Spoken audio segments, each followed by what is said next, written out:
The sun was barely rising over the icy plains of northern Montana when the Mercer family's SUV turned off the last plowed road and onto a snow-covered trail that led into the wilderness.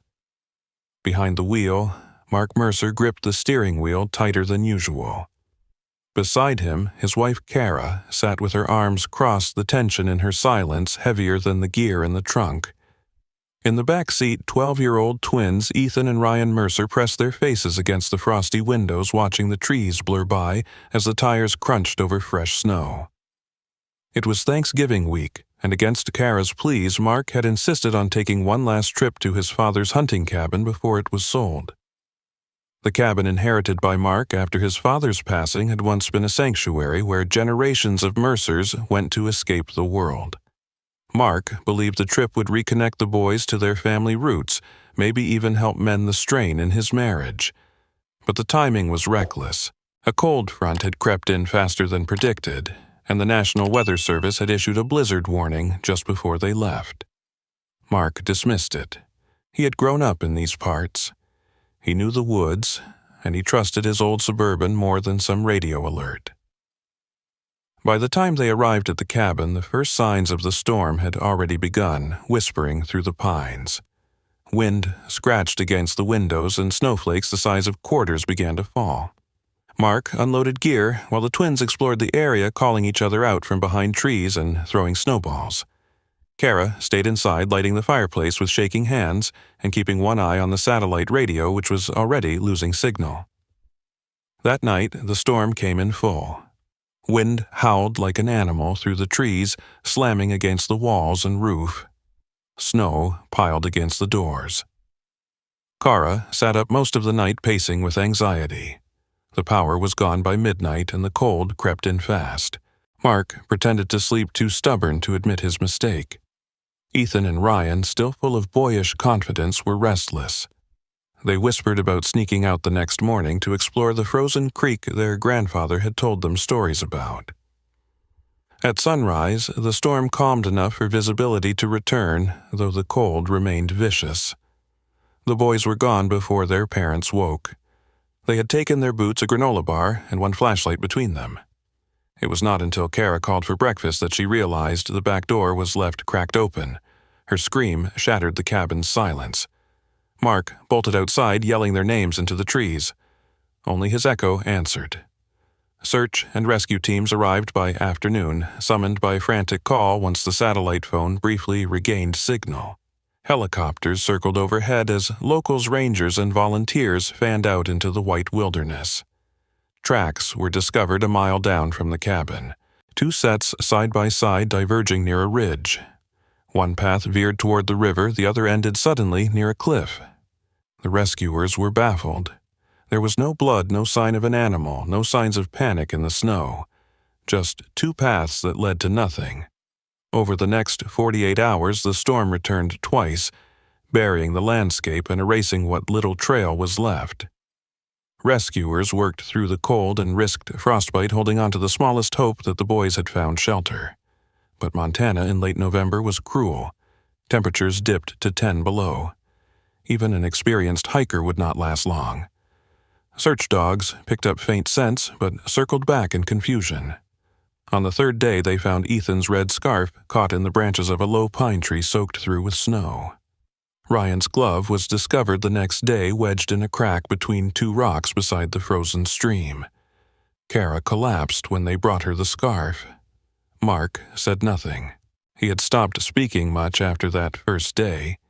He walked deeper into the woods every chance he got, ignoring pleas to stay close to the base. On the fifth day, he wandered beyond the coordinated search area and had to be pulled back by two forest rangers. When they returned to the cabin, they found Kara packing. She refused to spend another night under that roof. The family left that same evening, leaving behind more than just gear. In the following weeks, the Mercer twins became a local legend. Newspapers from nearby towns ran the headline, "Twin Boys Lost in Blizzard." TV crews came and went. The local sheriff gave short, measured statements. Volunteers kept looking for 2 more weeks until funding dried up. When spring arrived, a second search was briefly organized, but it turned up nothing. The snowmelt uncovered broken branches, bare tracks, and bones from animals long dead, but no sign of the boys.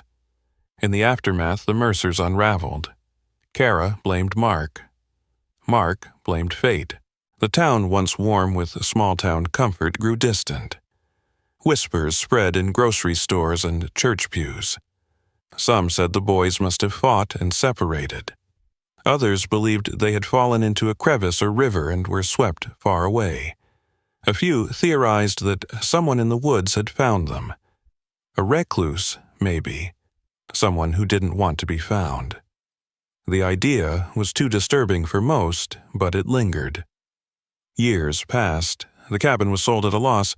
Mark moved to Colorado, changed his job, and tried to rebuild.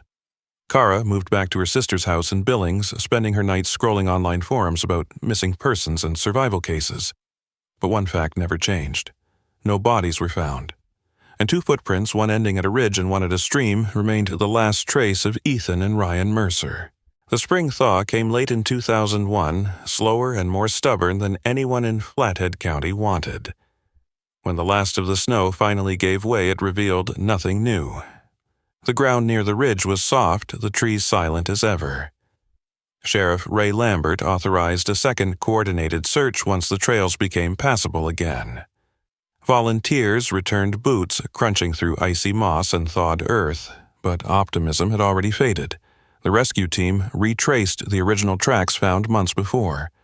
They searched the stream bank again where Ryan's glove had been discovered. Some believed one of the boys may have slipped into the water and been swept away during the storm. Divers combed the icy shallows and checked for snags, but found no bones, no clothing, and no clues. The stream was shallow and narrow. It was unlikely a body could go far without being caught. Still, nothing surfaced. News outlets had moved on by then, leaving only a few local reporters and curious hikers who had followed the case online. One blogger claimed to have found a ripped jacket sleeve near the Canadian border. The post drew attention for a day before authorities identified it as unrelated. Many wanted to believe the twins had survived and kept walking north. Border Patrol was alerted again, and a forest ranger near Glacier National Park spotted what he thought was a small campfire. When they reached the site, only burnt wood and animal bones remained. It could have been left by a hunter or by something else. The ashes were cold. The trail, if there had been one, was already lost. The Mercer case was quietly moved to inactive status after that. There were no new leads and no remains. Mark Mercer gave his last interview in May of that year. His voice was hollow. His beard had grown longer and gray. He simply stated that he had failed his sons. Kara refused all contact with reporters, becoming known around Billings for leaving grocery carts half full if she felt someone was staring. She no longer entered the local school building where her sons had once run down the halls. Ethan's teacher sent her a letter in the fall, a kind note recalling his fascination with wolves and winter survival skills. Kara never opened it. It remained sealed in a drawer with Ethan's last drawing and Ryan's half-finished book report. In 2002, a group of local hunters stumbled upon an old weather shelter built by the Civilian Conservation Corps back in the 30s. It was deep in the woods miles off trail. They reported finding a name carved into the wooden beam inside. The carving said Mercer and the initials EM and RM carved side by side. It could have been recent. It could have been old. The beam showed no clear signs of wear or fresh damage. The structure itself was falling apart with broken shingles and mildew in every corner. Forensic teams examined the wood, but could not determine when the carving had been made. Still, hope flickered again for a moment. Kara returned to the area with a private search team she paid for herself. They spent a week near the shelter using thermal drones and cadaver dogs. All they found was a deer carcass and a collapsed root cellar filled with frozen water. In late 2003, a new theory began to surface among residents near Polebridge, a tiny settlement not far from the cabin. A few longtime locals recalled a man named Wendell Tarrant, who lived off-grid in the nearby forest. He was known for trapping and selling pelts and rarely interacted with townspeople. He died in a fire in 1998, but his abandoned cabin had never been properly searched. A deputy and wildlife officer hiked there with Kara's permission. Inside, they found cages once used for animals, old snowshoes, and a series of maps marked with trails and stream routes. None of the maps included the exact ridge where Ethan's footprints ended, but they did show paths heading northeast toward a deep glacial canyon. It was too rugged to search without mountaineering gear. The terrain was unstable, and recent rock slides had made most of it inaccessible. Still, Kara marked it on her wall map and vowed to return when the snow melted again. Later that same year, an unexpected confession stirred public interest. A survivalist who lived 20 miles from the Mercer's cabin came forward and told the local paper that on the night of the storm in 2000, he had heard human screaming carried through the wind. He had dismissed it as part of the storm, not wanting to interfere. His name was Joel Burke, a recluse who had always refused to speak with authorities. He described hearing what sounded like two voices shouting over each other, then a long pause followed by one final scream that stopped abruptly. He had not gone outside. He said fear kept him inside, not knowing if someone was hurt or if it was a trick to lure him out. When the search efforts began days later, he chose to stay silent, afraid of being blamed for inaction or worse. Joel Burke's statement reopened old wounds. Kara sent copies to every investigator still willing to speak to her. Mark ignored it. He had already moved to Denver, teaching community college courses and renting a small apartment near the foothills. He did not return Kara's calls. He did not want to revisit the possibilities. Sheriff Lambert interviewed Joel twice and found inconsistencies in his story. Burke could not recall whether the screams came before midnight or after. He could not say how many voices he heard. Some accused him of seeking attention. Others believed he had lived with guilt and finally cracked. By 2004, the case was cold again. No new evidence, no new searches, and no new hope. The town eventually took down the missing posters. The local diner stopped keeping their photo on the bulletin board. Life returned to routine for everyone except the Mercers. Kara refused to change her number in case one of the boys ever called. She kept both bedrooms untouched in her sister's house. Their backpacks remained on the closet hooks. The mystery of Ethan and Ryan's disappearance turned from tragedy to legend, then from legend to silence. But Kara never let it go. In the quiet months after the last organized search ended, Kara found herself pacing the same circles in her sister's living room, eyes drawn to the framed photo of the twins on the mantel. Ethan's smile had a slight tilt. Ryan's jaw was more defined. She could no longer remember who had the deeper voice. Small details began to blur in her mind as days slipped into months. Mark stopped returning her emails by the fall of 2004. He claimed the grief process was different for everyone, but Kara knew it meant he was moving on. She did not blame him at first. She blamed the snow, she blamed the silence, she blamed the government for not sending more drones. But eventually the truth settled into her chest like ice. Mark had insisted on the trip. He had ignored the weather warnings. He had said the old cabin would be safe. The divorce papers arrived in the winter. There was no court hearing, no shouting, just signatures mailed back and forth. Mark kept the old photo albums. Kara kept the birth certificates and school records. They divided nothing else because there was nothing left. The cabin had already been sold to an investor who planned to turn it into a rustic Airbnb. Kara drove by it once in the summer and saw hammocks on the porch and string lights in the trees. She kept driving without stopping. It was easier that way. In 2005, Kara attended her first group meeting for parents of missing children. The circle of plastic chairs felt sterile and hollow. No one had answers, only timelines. One woman had been waiting since 1982. Another had received an anonymous letter that turned out to be a prank. Kara stayed quiet during introductions and spoke only once to describe the gloves and scarf. After the meeting, a man handed her a card for a private investigator named Neil Wakefield. He specialized in long-term disappearances, especially cases with forested locations. Kara hesitated for weeks before calling. The price was steep. She used savings meant for college funds that had been untouched for years. Neil Wakefield arrived in Billings in a rusted blue sedan and a green canvas coat. He had the posture of someone used to disappointment. Kara handed him everything she had ever collected: news clippings, trail maps, a copy of Joel Burke's testimony. Neil read silently and underlined the last sentence of the Ridge Report.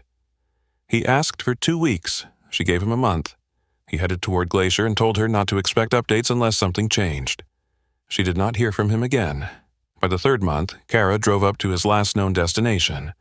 The motel clerk said he had checked out early and left no forwarding address. His room was clean, no leftover notes or maps. Local law enforcement brushed it off as a failed lead. Kara knew better. She asked around and learned that Neil had been seen speaking with 2 retired park rangers. One of them, a man named Tom Chilton, confirmed the meeting. He said Neil was looking into a system of caves near the river places locals rarely entered because of unstable ground and wildlife. Tom claimed Neil borrowed an old topographic map and never returned it.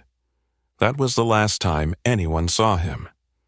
Kara reported his disappearance, but the case gained little traction. He had no close family and left no trail. Some said he abandoned the case. Others believed he got lost or fell into a ravine. Kara felt the weight of it differently. If he had given up, why had he borrowed that map? She filed a formal request to search the cave system, but the terrain was too dangerous. Permits were denied due to risk. She tried to organize her own team, but was warned that she could be held liable if someone got injured. For the 2nd time in her life, Kara felt as though someone had vanished because of the twins. The tension between her and Mark grew sharper after that. He had returned to Flathead once for a conference and suggested they meet for coffee. She arrived 10 minutes early. He arrived 15 minutes late and ordered tea. He spoke of Ethan and Ryan in past tense, which Kara could not bear. He said it was time to accept what most people had already assumed. He used words like closure. He said they both needed to be able to breathe again. Kara stared at his hands, which had aged faster than his face. When he reached for hers across the table, she pulled away. That was the last time they saw each other in person. By 2006, Kara's routine became ritual. She woke at 6. She reviewed the files. She wrote letters to state officials. She cataloged sightings from amateur hikers. One such report came from a young couple backpacking near the old glacial canyon. They had found a rusted belt buckle with the initials RM and posted it on a missing persons forum. Kara contacted them immediately. They said the object had been lost during a river crossing. When they returned to retrieve it, the water had risen. She scoured the riverbank for weeks, never finding it. She kept a printout of the forum post in a folder labeled Possible. During the holidays, Kara visited her mother in Helena and avoided gatherings. She could not tolerate the gentle looks of pity or the silence when someone mentioned snow. At New Year's, she stood outside as fireworks lit up the sky and whispered the boys' names into the wind. She had memorized their heights, weights, scars, and dental records. She repeated them like prayer. In 2007, a letter arrived at her sister's address with no return label. Inside was a single sheet of paper with the words, "He went cold," written in a shaky hand. The postmark came from Missoula. The envelope had no fingerprints. For weeks, Kara studied the handwriting. She compared it to old-school assignments, birthday cards, and Christmas notes.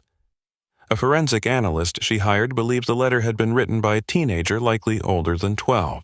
There were inconsistencies in the loop formations and a pressure pattern suggesting someone left-handed. Kara knew Ethan was right-handed. Ryan was ambidextrous. She framed the letter and hung it above her desk. The framed letter above Kara's desk became both a wound and a window. Every morning, she would stand in front of it with a mug of lukewarm coffee staring at the crooked words. He went cold. They were scrawled in uneven ink across the page with a pressure that suggested urgency. She imagined Ryan's fingers trembling as he wrote it, or perhaps Ethan's trying to explain something too heavy for a full sentence. Kara took the envelope to a friend at the university in Missoula who taught criminal psychology. He offered to connect her with a handwriting analyst who occasionally consulted for the state. The analyst reviewed old homework from both twins' birthday cards and their school essays. After 3 weeks, he sent a typed report. He concluded that the note had likely been written by someone around 15 or 16 years old. The loops in the letters were still juvenile, but the stroke strength suggested adolescence. That meant the letter had not been written in 2000, but years later. Kara sat with that conclusion in silence for hours. If the handwriting belonged to either Ethan or Ryan, then one of them had survived past the age of 12. She knew what the phrase meant. He went cold. It could mean death. It could mean detachment. It could mean that something changed in one brother so fundamentally that the other had to let go. She mailed a copy of the letter to Mark in Colorado with a note asking for his thoughts. He did not respond. When she called, he said he had nothing left to offer. He had started seeing someone new and politely asked her to stop sending materials. Kara hung up without saying goodbye. A few months after the letter arrived, a man named David Foreman reached out through an online forum. He claimed to have found a tin box in a clearing near the Canadian border while scouting for elk. Inside the box was a plastic-sealed note and several faded photographs. He did not share the contents online, but he offered to meet Kara in person if she was willing to drive up to Libby. She made the 4-hour trip the next morning. They met at a diner on the edge of town. David was older than she expected, tall and weathered, with thick hands and eyes that avoided hers when he spoke. He slid the tin box across the booth without asking for payment. The note inside was brittle but intact. It was dated August 2004 and signed Ryan. The handwriting matched the previous letter. It was brief, almost cryptic. He wrote that Ethan had stopped speaking. He wrote that they had survived for weeks after the blizzard by eating pine nuts and snow. He mentioned a woman who had helped them but said she was afraid of Ethan. The final line read, "I could not hold him back." Kara read the letter 3 times before asking David where he had found it. He pointed to a hand-drawn map and marked a spot along an old game trail 10 miles north of the border. He said the area had been recently disturbed and that the tin had been buried under loose stones. She asked if he had contacted authorities. He shook his head and said he did not trust them. Kara took the letter to the sheriff's department where the deputy on duty promised to scan it into their records. She also submitted the photographs. One showed what appeared to be a small campfire ring beside a creek. Another was blurry, but depicted a young boy standing behind a tree. The image quality was poor, but the boy's posture looked familiar. He wore a dark hood and had his arms crossed. For Kara, it was enough. She took the photos to a friend who worked with digital enhancement software. After a week of analysis, they concluded that the boy was likely between 13 and 15. His features were obscured by shadows, but the jawline resembled Ethan's more than Ryan's. Word of the letter spread through the online community of missing persons advocates. Some believed it was real. Others thought it was a hoax. A few claimed they had seen similar notes planted in other cold cases to stir up false hope. Kara ignored the speculation. She rented a cabin near Libby and spent the summer hiking through the game trails. She searched the spot marked on the map where the tin was found.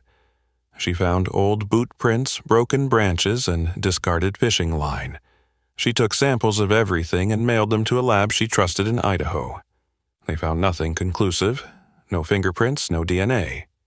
In early fall, a retired Forest Service worker named Marvin Ellis contacted Kara after reading about the tin box in a local newsletter. He said he had worked in the area near the border during the early 2000s and remembered seeing a teenage boy wandering alone near a ranger station around 2005. The boy refused to speak but appeared unharmed. Marvin offered him food and water, but the boy disappeared into the trees before help arrived. He could not recall the exact day, but he remembered the boy wore a threadbare hoodie and limped slightly. Marvin assumed he was a runaway or part of a nearby camp. At the time, there had been no alert about the Mercer twins in that region. Kara pressed for more details, but Marvin had little else to offer. He had retired the following year and moved out of state. Still, his story added another piece to the puzzle: a boy with a limp, a hoodie, silent. She began to cross-reference missing person sightings from Montana and southern Canada during those years. Several cases bore no resemblance, but one report stood out. In 2006, an officer in British Columbia had encountered a teenager camping illegally near a lake. The teen fled into the woods and was never identified. Kara requested the incident report and studied the sketch provided by the officer. The jawline and nose matched the Mercer family profile. The more she uncovered, the more the theory took shape. One of the twins had survived and crossed into Canada. He had hidden, perhaps with help, and remained off the grid. Whether it was Ethan or Ryan, she could not yet say. But the language of the letters, the dates, the sightings, they all pointed to a life that had continued long after the snowstorm had passed. She wondered if the surviving twin had chosen solitude, or if he had been driven into it by something darker. The letters hinted at fear, at changes in behavior. She no longer imagined a simple survival story. She began to wonder what those final days together in the wilderness had really looked like. Winter in Montana carried the same weight it had 19 years ago. The sky was pale and the ground brittle with frost. Kara had returned to Billings and had learned to live with quiet obsession. Her maps were folded and boxed, but never thrown away. The framed letter stayed in her bedroom. She no longer checked the forums daily, but she did scan headlines and weather reports, and she never stopped watching the northern trails. In February of 2019, she received a call from the Flathead County Sheriff's Office. The voice on the line was calm and professional, but Kara felt her chest lock before she even heard the words. A man had walked into the emergency room at Kalispell Regional Medical Center. He was frostbitten, dehydrated, and disoriented. He said his name was Ethan Mercer. Kara arrived the next day, escorted past the front desk by a deputy who recognized her from old press photos. The hospital room was dim. Machines hummed softly. The man lying in the bed looked older than 24. His hair was overgrown and matted. His eyes were sharp but vacant. When Kara stepped closer, he did not smile. He whispered a name. It was not hers. It was Ryan. A DNA test was ordered immediately. The sheriff insisted on confirming identity before releasing anything to the media. Kara submitted a sample. She sat in the waiting room without blinking for hours. When the results came back, they were undeniable. The man was biologically related to Kara and matched the Mercer family DNA. He was one of the twins. The test could not say whether he was Ethan or Ryan. The hospital listed him as Ethan because that was the name he gave. Kara sat at his bedside the following morning. She asked where he had been. She asked if Ryan was still alive. He closed his eyes and said nothing. The attending nurse reported that the man sometimes spoke in his sleep. He repeated short phrases. Most were incoherent, but one sentence was clear and consistent. He chose the woods. Kara did not know if it referred to Ryan or someone else. The phrase echoed the earlier letter. She chose not to correct the hospital's records. She called Mark after nearly a decade of silence. She told him that Ethan had returned. Mark paused for a long time. He said he would fly up that weekend. When he arrived, he stood at the doorway of the hospital room and studied the man on the bed with unreadable eyes. Kara watched his hands tremble. He asked Ethan if he remembered the stream.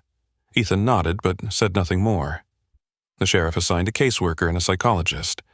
Ethan's physical condition improved quickly, but his mental state remained fractured. He startled easily and refused to wear hospital gowns.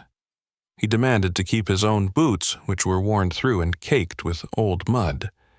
He refused most food. He drank water obsessively and hoarded napkins under the mattress. The psychologist suspected prolonged isolation and malnutrition. They advised patience. Kara visited daily. She brought photos of the boys at age 12. Ethan stared at them but offered no reaction.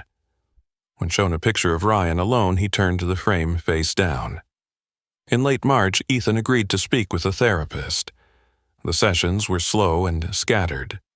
He did not answer direct questions. Instead, he told stories about weather, about the way wind moved through trees, and about animals that never blinked. He said a woman had helped him once, a woman with white hair and a name like Mary or Marla. He said she warned him about Ryan. Kara pressed for more, but the details were vague. He described a cabin with no doors and a trapdoor that led nowhere. The therapist suggested symbolic trauma. Ethan was reliving his experiences through metaphor. Kara did not argue. She had heard stranger things from other survivors. Mark returned to Colorado and sent updates to his new wife. He said the boy who came back was not the same. Kara stayed. She moved into a rental house near the hospital. She brought Ethan books and tried to cook him soup. He refused it every time. She asked about the blizzard. He said the snow had a voice. She asked about the footprints that had split in two. He said the snow always chose. He sometimes wept at night. She never asked why. By April, Ethan began to show signs of clarity. He asked for walks outside. He avoided the news and flinched when he heard helicopters. One afternoon, he asked Kara if the creek still flowed. She took that as progress. She asked if he wanted to see it. He said not yet. The sheriff reopened the case file and listed Ethan as a recovered missing person. The public story was kept minimal. A man had been found confirmed to be one of the Mercer twins. Details were pending. Online forums exploded with speculation. Some users claimed it had to be Ryan pretending to be Ethan. Others believed both boys had survived and only one had returned. The media tried to reach Kara, but she issued no statement. She was focused on what came next. Ethan's health improved. His eyes stayed hollow. He drew pictures sometimes. The same image repeated. A forest with no sky. A figure at the edge of the trees. Sometimes two figures. Sometimes only one. The drawings frightened her more than the silence. She asked if he remembered writing the letter. He stared through her and said he had written many letters, but the snow never delivered them. The sheriff authorized a search of the area near where Ethan had been found. It was rugged terrain near the northern edge of Glacier. Rescue teams found the remnants of an old camp. Animal bones, shredded cloth, and a broken fishing rod. They also found carvings in a tree. The letters R.M. appeared several times. A second set of initials scratched faintly beneath were E.M.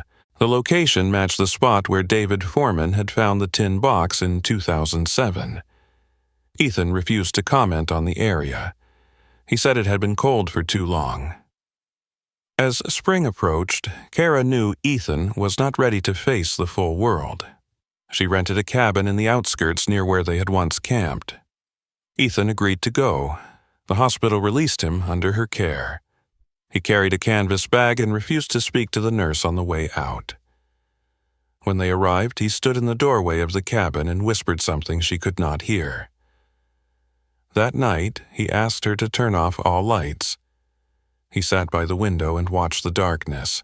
The cabin Kara rented sat low in a quiet clearing surrounded by pine trees thick enough to mute the wind.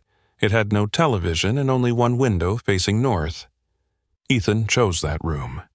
He spent long hours sitting by the window watching the shadows stretch and shrink across the tree line.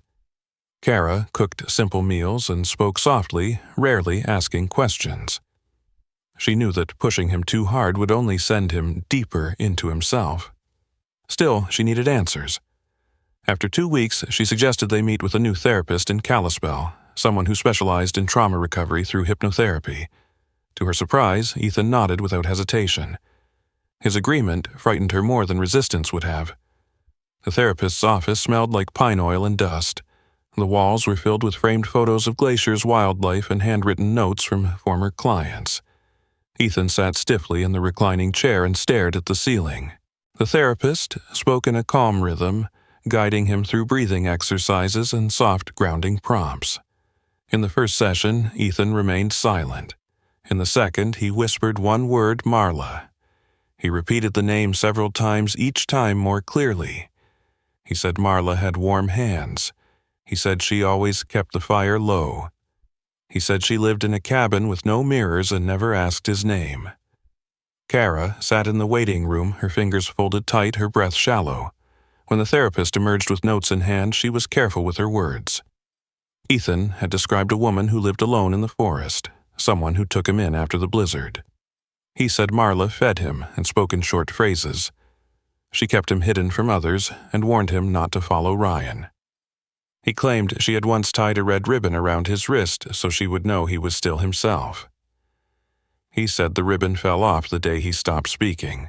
The therapist believed these were metaphors, but Kara thought of the old woman mentioned in the 2004 letter. She thought of the drawings with eyes scratched out and the journals signed REM. In the third session, Ethan spoke more. He said Ryan had gone silent first. He said they built a shelter out of pine boughs and snow. He said they fought over food. He remembered waking up alone and finding a trail of footprints heading deeper into the woods. He followed them for 2 days before collapsing near a hollow tree. He remembered being lifted, not carried, just lifted. He said Marla whispered about shadows and about how snow could bury the truth. He said she hid letters in cans and scattered them for the wind to carry. The therapist asked if he had ever tried to return home. Ethan said the way back was never the same. He said the woods changed when you stopped being a child. Kara listened to the session recordings with trembling hands. She did not know how much of it to believe. Still, she wanted to find the place he described. She contacted the sheriff, who allowed a small team to accompany her on a search of the northwest edge of Glacier. Using Ethan's descriptions and the map from the tin box, they traced a narrow path toward a set of abandoned homesteads. Most were overgrown or collapsed. On the 5th day, they found a structure matching Ethan's memories. It was a one-room cabin with a tin roof and moss-covered porch. Inside were rusted pots, a broken oil lamp, and dozens of small paper journals. The journals were stacked in a wooden crate near the fireplace. Each one bore the initials RM on the cover. Most were filled with scribbled drawings and short, erratic sentences. One page showed 2 stick figures beside a fire. One figure was crossed out. Another showed a cabin with windows boarded shut. In the margins, the same phrase repeated over and over. He watched me sleep. He watched me sleep. Kara flipped through them until her hands began to shake. She found pages that listed days without food. She found one that read, "He said I was not real." She brought the journals back to the therapist, who agreed to keep them for evaluation. Ethan refused to look at the journals. When shown a scanned page, he flinched and turned away. He said he remembered writing with his left hand and said sometimes the words felt like they belonged to someone else. The therapist suggested the possibility of dissociation, common in prolonged trauma cases. Kara asked Ethan if he remembered anything else about Ryan. He said Ryan knew how to stay warm. He said Ryan spoke to trees. He said Ryan stopped blinking after the 7th night. Kara wanted to believe he was speaking in symbols. She wanted to believe that Ryan had changed only because he had to survive. But the fear in Ethan's voice did not sound symbolic. It sounded like memory. One afternoon, Ethan wandered beyond the tree line near the cabin. Kara found him standing at the edge of a dry creek bed. He pointed at a cluster of rocks and said that was where Ryan disappeared. He said Ryan walked into the earth. Kara asked if he meant a cave. He nodded slowly. She contacted the sheriff again, who arranged for a geological survey team to inspect the area. They found a shallow sinkhole covered by fallen branches. Inside were the remains of a rudimentary shelter. Ashes bones from small animals and a rusted tin cup. No signs of human remains. Ethan did not want to return to the spot. Later that week, Ethan drew a new picture. It showed 2 boys on opposite sides of a river. One had no face. The other had red around his mouth. Kara asked what it meant. Ethan said he had tried to cross the river, but the ice broke. He said Marla told him he had to choose which side to belong to. He said Ryan stayed where the trees whispered louder. Kara folded the drawing and placed it inside her journal. She no longer asked which twin had truly come back. Spring came late that year, but when it did, it washed the forest clean. Melted snow revealed the scars of storms long past. Trails reappeared under dripping branches and creek beds swelled with runoff from distant peaks. Kara returned to the shelter site, often standing at the mouth of the shallow sinkhole, where Ethan said Ryan had vanished. She stared at the rocks, the ash, the bits of rope and bone left behind, and waited for something to feel familiar. Ethan refused to go back, but one morning he handed her a map he had drawn in charcoal on the back of a cereal box. The lines were erratic, bending in ways that made little geographic sense, but he pointed to a symbol near the top corner and said, "That is where he waits." Kara took it to the sheriff's office, where the search and rescue coordinator compared it to satellite terrain. One of the symbols aligned with a ridge that had been inaccessible since a landslide in 2014. A drone was dispatched to survey the area. What the drone captured startled everyone. Just beyond the landslide's edge, it caught a sequence of human boot prints in a pattern that circled back on itself. They appeared recent. There were no animal prints nearby. A forensic specialist compared the boot tread to known models from outdoor stores. One of the prints matched the exact design of a youth hiking boot sold in 2000, the same model Ryan wore when he disappeared. No new shoes had carried that pattern since. The prints were not frozen in time. They were fresh. Kara pressed her hand to the screen and whispered Ryan's name without realizing it. Sheriff Lambert authorized a second drone flight with thermal imaging. The area was remote, blocked by debris and ice shelves that made foot access nearly impossible. The drone scanned at dawn and dusk for signs of heat. On the third day, just before sunset, it captured an infrared anomaly near the northern slope. A figure was standing beneath a pine tree facing away from the camera. The body emitted heat consistent with a living human. The image was grainy, but the posture and height suggested a male between 25 and 35 years old. By the time a ranger team arrived at the location 2 hours later, the figure was gone. No tracks remained. Only the tree and an indentation in the grass confirmed someone had been there. Kara refused to leave town. She moved again, this time to a temporary trailer closer to the park boundary. She stopped answering calls and ignored messages from Mark, who had grown increasingly skeptical. He said it was possible someone was playing a cruel game. Kara believed otherwise. She had seen Ethan flinch when she showed him the drone image. He said nothing for a full minute before telling her not to follow it. He said Ryan always knew how to hide and always knew how to wait. Forest rangers installed hidden wildlife cameras around the perimeter of the drone sighting. For weeks, they collected nothing unusual: bears, elk hikers. Then, late one night, a motion-triggered camera captured a figure standing at the edge of a clearing. The man wore dark clothing, a hood pulled low, his back turned to the lens. The timestamp showed he remained still for 12 minutes. His shoulders never moved. The angle was too narrow to catch his face. But the shape of the figure was nearly identical to the blurry boy in the photograph from the tin box found in 2007. Kara brought the image to Ethan, who looked at it for only a second. He said that is not him. Kara asked what he meant. Ethan shook his head and said that Ryan stopped being Ryan a long time ago. He said the woods held things and gave them back different. Kara told the sheriff that she believed the figure was Ryan. The sheriff said without a face, without a print, they could not confirm. He warned her not to pursue it alone. She nodded, but kept her plans to herself. The next morning, Kara drove to the edge of the park with a backpack filled with water protein bars and a copy of the map Ethan had drawn. She followed the drone's route, climbing the slope marked with the 2000 boot prints. The air was thin and damp. Each step echoed in her chest.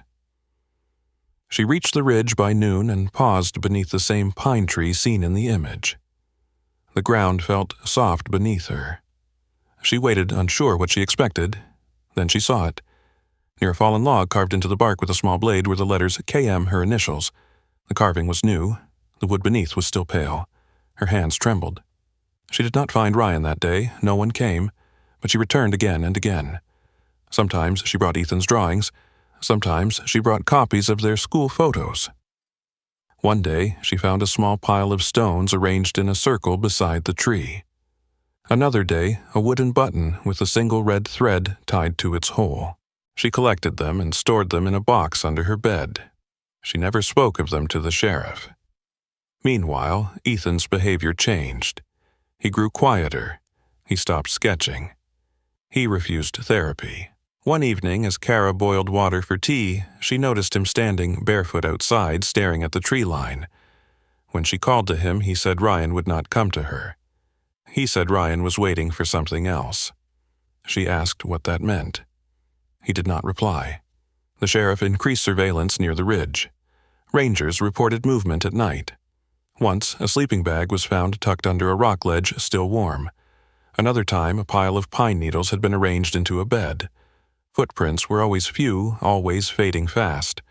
They could never follow them far. Summer settled unevenly across the mountain range. Warmth came to the valley floor but clung hesitantly to the ridges and shaded canyons.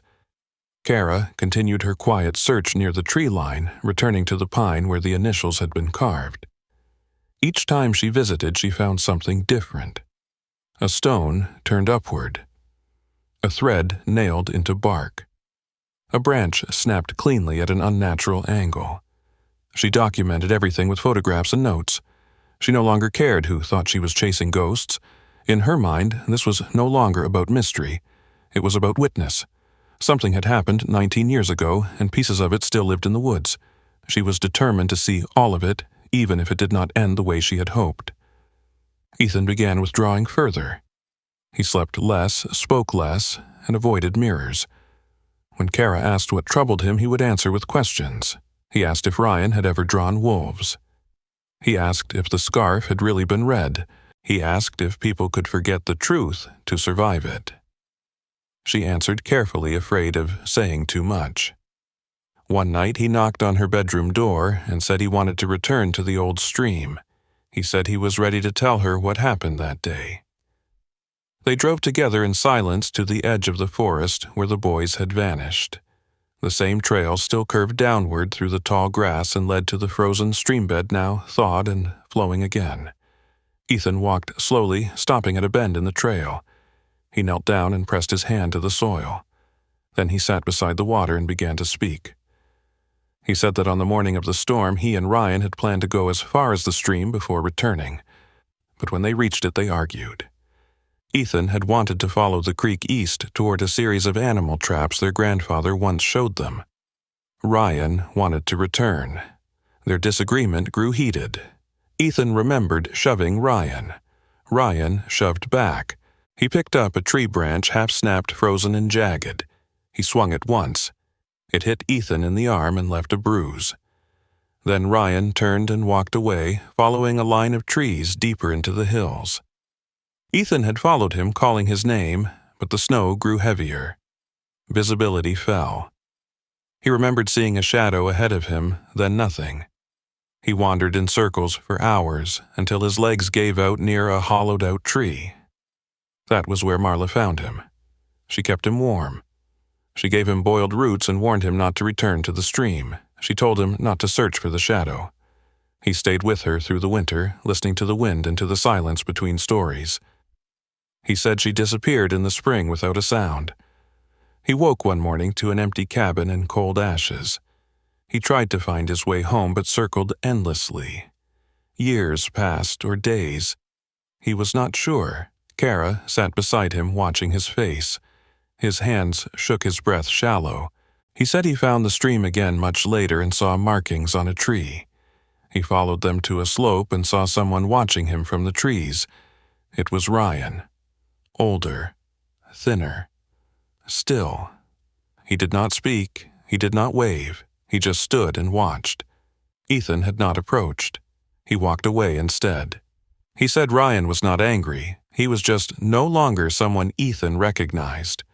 He feared that Ryan had never truly left the woods. He feared the forest had become part of him. Back at the cabin that night, Kara wrote down everything Ethan had said. She left nothing out.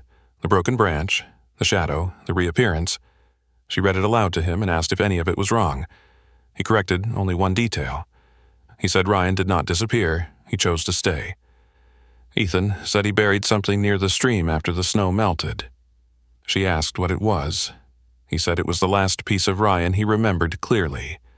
He could not recall if it was a shirt or a drawing. He just remembered digging with his hands until his nails tore and the dirt turned black beneath him.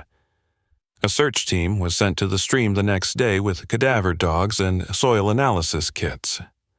After several hours, one dog signaled at a cluster of stones beside a tree root. Beneath it, they found a partially collapsed snow shelter barely intact after nearly 2 decades. Inside bones from small mammals, bits of cloth, and what appeared to be a weathered journal were discovered. The journal had no cover, but its pages remained legible in parts.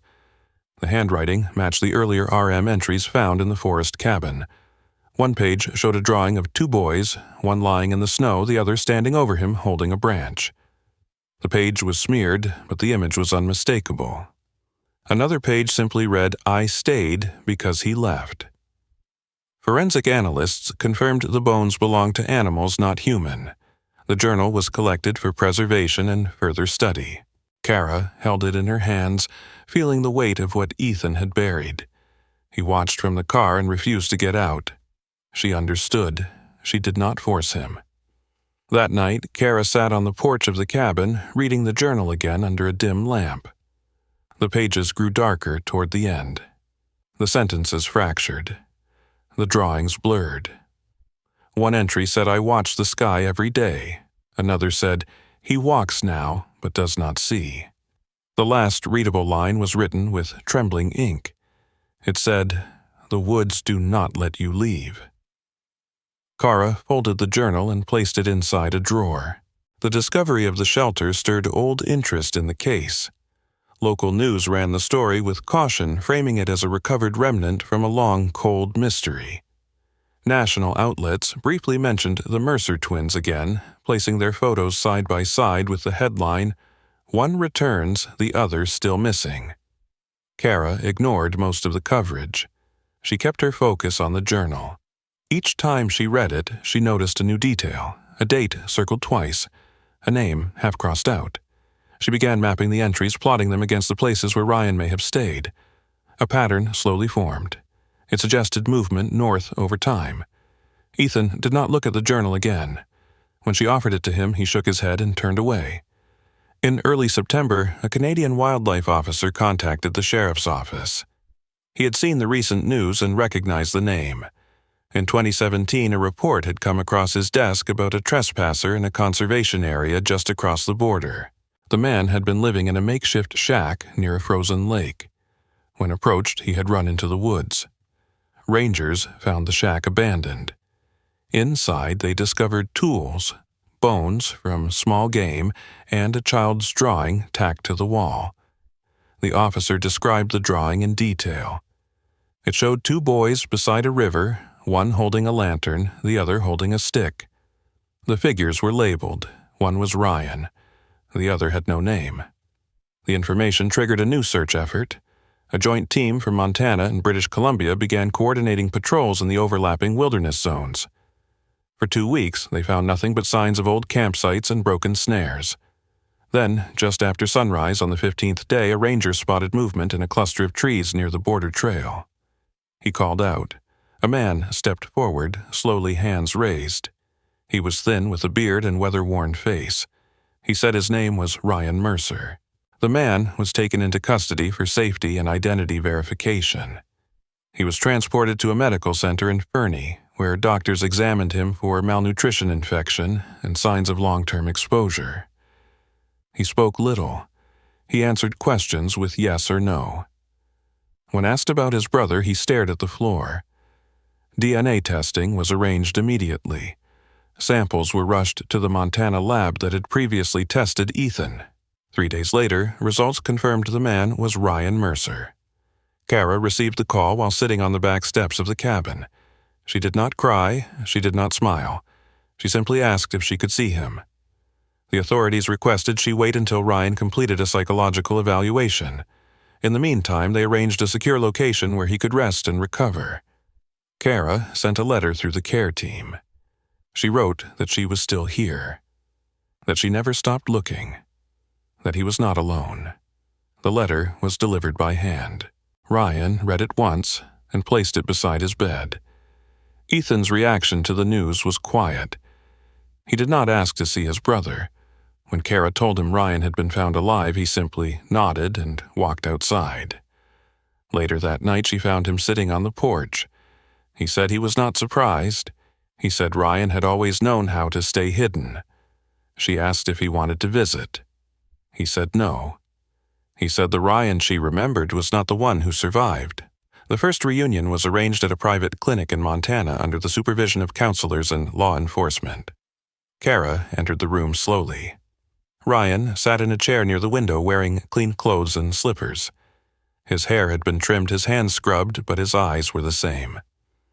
She sat across from him. For several minutes, neither spoke. Then she reached into her bag and handed him a photo.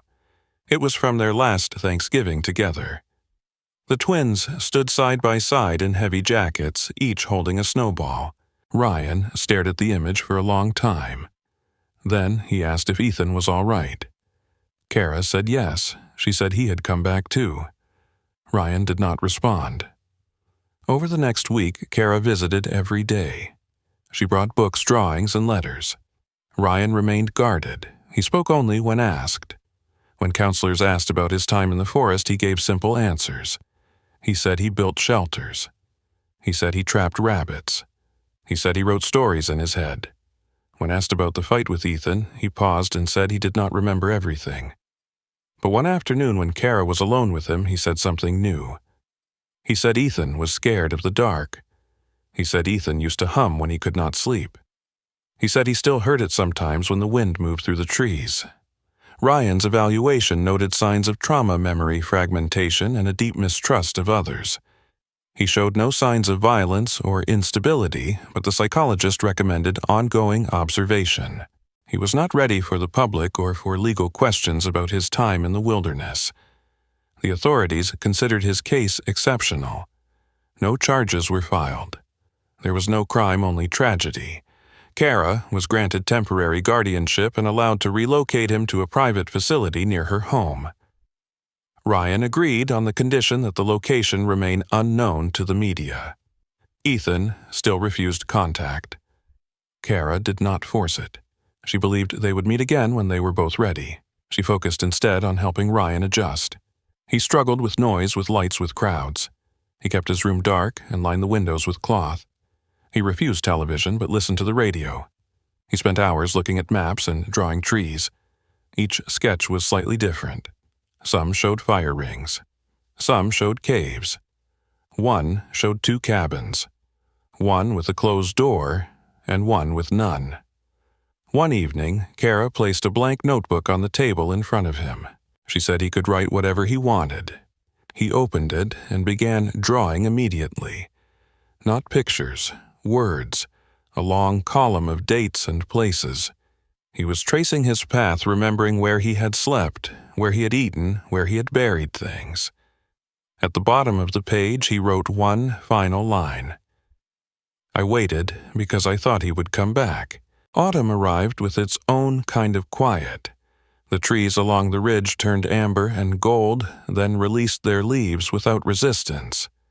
The air thinned as the season deepened, and the early frosts crept across the cabins and parked vehicles in a thin white veil.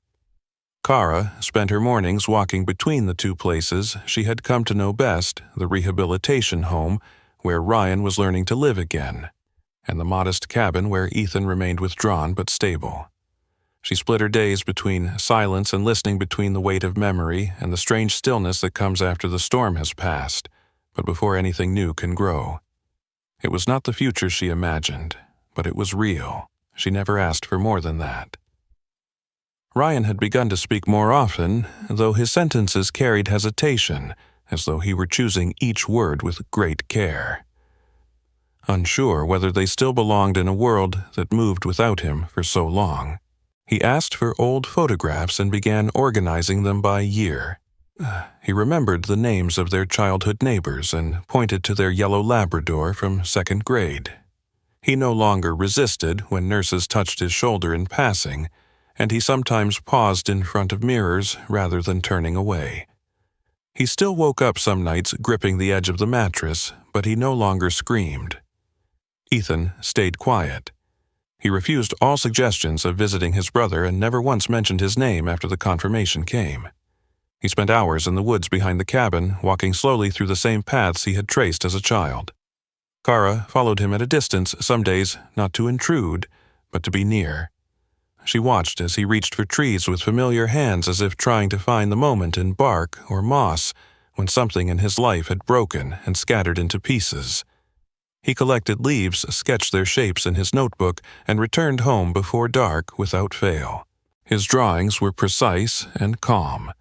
His hands no longer shook. One morning, Kara woke to find a note on the kitchen table.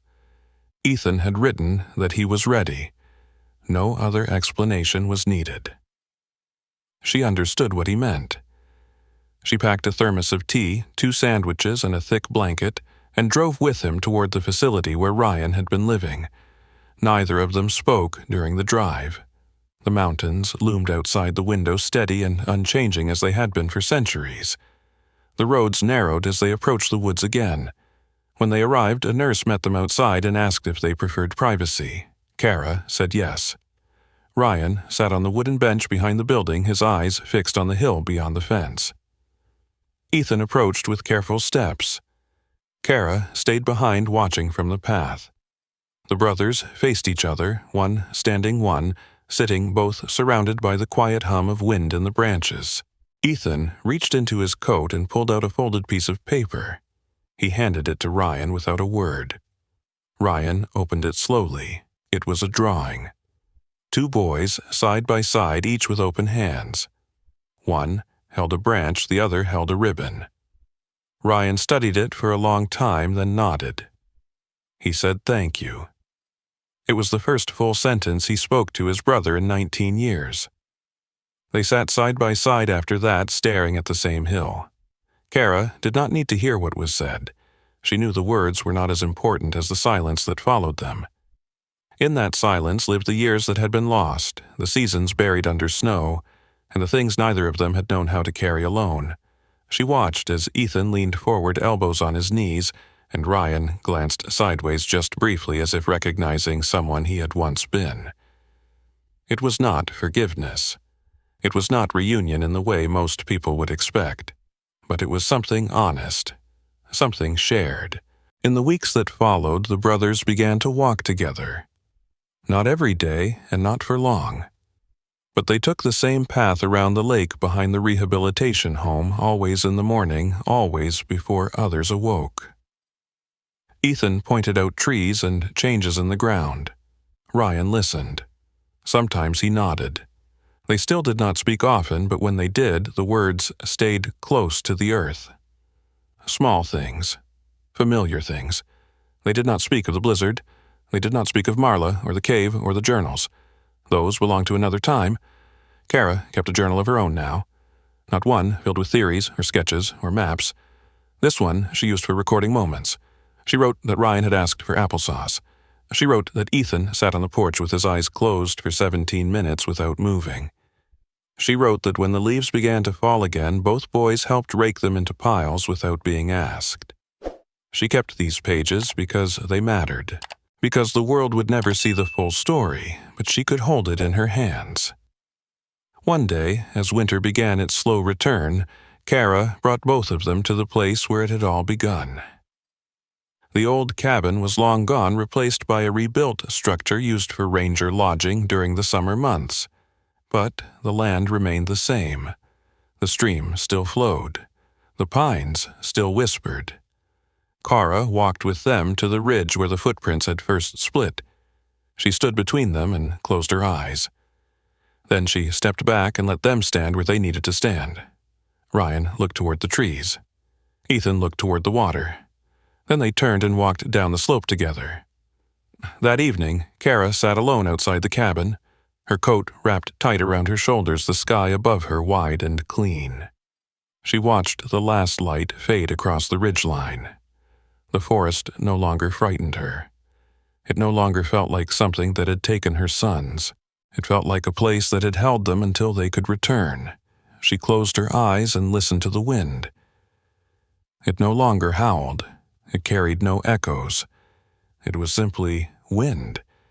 If you found this story moving, remember to like and subscribe for more powerful narratives. Let us know in the comments what you think about the plot and where in the world you are watching from. Your thoughts help us bring more stories like this to life,